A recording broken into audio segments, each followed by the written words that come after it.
Blessed day to you, all my sports to the bone people. Welcome back to the channel. Thank you all for tuning in. Hope everybody's doing okay. Hope you're all enjoying this beautiful Tuesday. Yes, my people, it's bright and sunny, and I am coming to you all from the mobile office. All right, so gonna be taking a look at the points table. We're at the end of round 3. So we're going to take a look at the teams from 1 to 8 so you can know what's happening. We're also going to talk a little bit about the pace bowlers. Right, so just give a listening ear until the end and let me know what you all think in the comment section. Also, if you have not yet subscribed, please consider subscribing to the channel. All right, so after 3 games, we have the Guyana Harpy Eagles out in front. Yes, the Guyana Harpy Eagles, they are out in front. Having played 3 games, they have won 2, one drawn game, 57.6 points. Right? Good amount of the games ended up in a draw in the last round. So Guyana Harpy Eagles out front, 3 games played, 2 victories, 1 draw, 57.6 points. Right? So that is how things, how Guyana Harpy Eagles is looking. The Trinidad and Tobago Red Force team, they have played 3 games, 2 victories, 1 drawn game, 55.4 points. Leeward Islands Hurricanes, 3 games played, 2 victories, 1 drawn game, 50.8 points. So they are third. The Barbados Pride, 3 games played, 2 victories, 1 defeat, 50.8 points. They are there in fourth. Jamaica Scorpions, 3 games played, 1 victory, 2 defeats, 32.6 points. So Scorpions in 5th.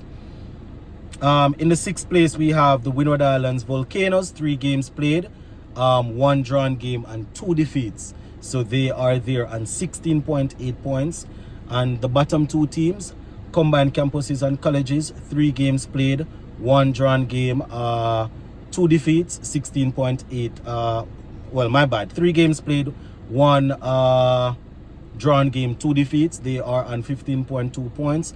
And the West Indies Academy, they are on 12.6 points, having played 3 games with 1 drawn game and 2 defeats.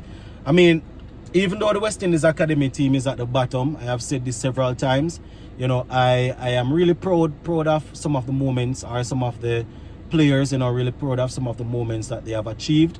Generally speaking, you want the players to perform well, you want them to go out there and, you know, put out a good showing.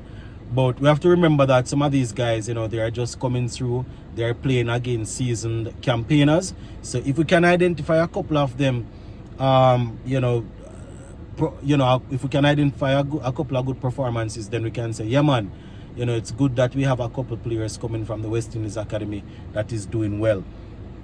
You know, a couple of the guys, a couple of the batsmen, they were actually on that tour to India. You know, people like Matthew Nandu, well, not Matthew Nandu, people like Akeem Ogi, Teddy Bishop, and a couple of others, they were there. You understand? So really and truly looking forward to seeing what these players will bring, you know. Even the bowlers, you understand, Joshua Bishop is playing for them.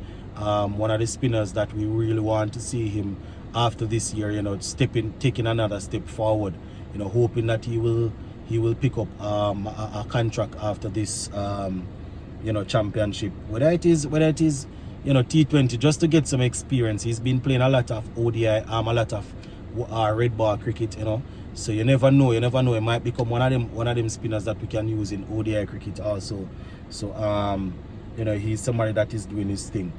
Talking about bowling, I want to talk a little bit about our pace bowlers, my people, because our test team right now, I think many people would agree with me that our strength is in our bowling, especially our pace.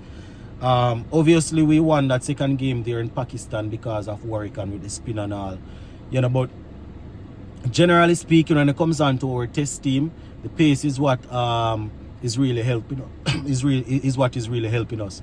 So I just want to say I'm really happy to see, you know, the main West Indies fast bowlers back in in action. You understand? We see Kemar Roach out there. We see Alzari Joseph, Shamar Joseph, you understand, and Jaden Seals. All these guys are out there playing red ball cricket. It's always good when we have the West Indies Championship going and we can see these players, because it's not only giving them the opportunity to get overs in, to get some work done, but it also provides our batsmen, it also gives our batsmen an opportunity to face good pace bowling. You understand? Obviously, the pitches might not be suitable or as suitable as we would like when it comes on to fast bowling, but it's really good that we have them back performing. We have a couple of other pace bowlers that, you know, they are probably not frontline test bowlers right now, but they are options. You understand? We have guys like Hakeem Jordan out there doing his thing. You understand? We have Marquino Mindley. We have quite a few of them coming through. You understand? We have Matthew Ford, an all-rounder that, you know, you never know. He's mostly playing the white ball cricket, but you never know. He might be one of them that Darren Sammy, you know, look to pull into the mix of things. So, you know, I am really happy to see the seam bowlers out there doing their thing. Oshane Thomas, he still has a long way to go, but, you know, at least he's playing. You know, obviously there are still certain things that he needs to get right. Watching him, you can see that the run-up is still a problem. You understand? And at 27, 28, you know, that is definitely something that you would have, you would wish a pace bowler would have already gotten sorted out. You understand? But it's good to see that he's playing. He spoke about his fitness in the video that in the conversation that I had with him. You know, so if he can continue working on his fitness, all of that is something that will fitness is something that will definitely contribute. And this is not only, this doesn't only go for Oshane, but pace bowlers and in general. It's similar to long jump. You know, don't know how many people follow track and field, but it's similar to long jump. You have a run up that you take. You understand? The longer, for example, you're in practice, the longer you practice, you know, you find out that you might start falling short. Either you're stepping over, or you're not getting to the crease. You understand? Because when you're not fit and you bowl for a period of time, just like long jump, you run for a period of time, you know, you become inconsistent with your steps, because your body, you know, you start doing different things with the body. You're not going at the same pace, the same momentum. So you might find that a pace bowler might bowl like probably 6, 7, 8 overs and he's okay, but probably after over number, you know, 9, 8, 9, 10, 11, 12 going on, you might start seeing a 1 no ball, a wide. It's not because it's not all the time, it's because they are pushing for pace. Sometimes it's because you know, they are tired. You understand? And I mean, it can happen to any bowler, but at the end of the day, you probably get to that limit faster if you're not as fit as you should be. So, you know, and this is a theory that anybody can test. Just mark out a pace of probably 15, 16, 17 steps. You understand? And just run back and forth and thing.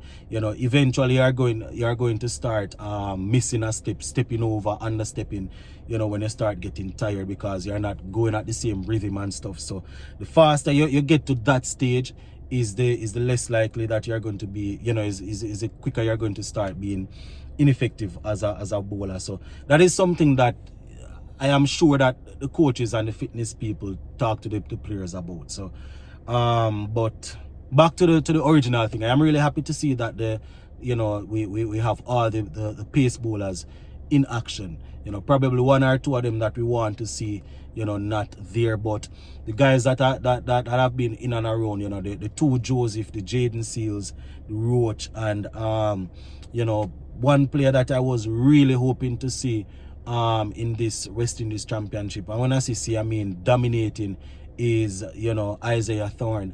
I was hoping that he would go out there and you know, bowl some overs and just look good, but you know, it's a process. So gonna leave this one right here for now, my people. We'll talk again later on. Big up. Bless.